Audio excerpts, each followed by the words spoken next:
Greetings. As you journey through the 10 days of prayer, this occasion I'd like to share a few things about faith. I'll show a Bible verse, a thought from Ellen White's writing in the Book of Education, and an acronym, all having to do with faith. So first of all, in Psalm 121, the psalmist writes the following: I will lift up my eyes to the hills. From whence comes my help? My help comes from the Lord who made heaven and earth. Here the psalmist describes his faith. He depends on God, he trusts in God, he chooses God, the Lord, as his helper. You can also choose the Lord as your helper as well.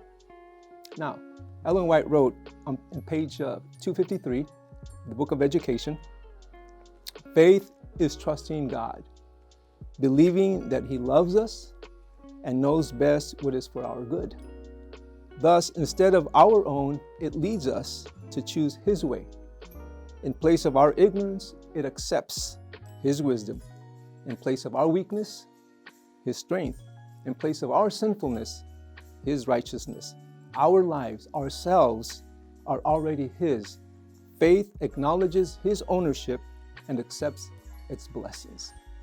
So faith is trusting God. And that's what the psalmist wrote here in Psalm 121. And you and I can also experience the trusting in the Lord. Now for an acronym, something that'll help us remember what the psalmist wrote and what Mrs. White wrote years ago. So if you take the word faith, it has 5 letters. It really is an invitation for us. The F, A, I, T, H all represent a word which helps us to do the following. Focus, that's the F.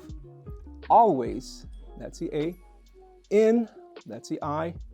The, that's the T. Helper, that's the H. Focus always in the helper, which is the Lord. So I believe that this will help us as we continue to grow, as we continue to pray these 10 days of prayer. May God bless you richly, and may you have faith in him.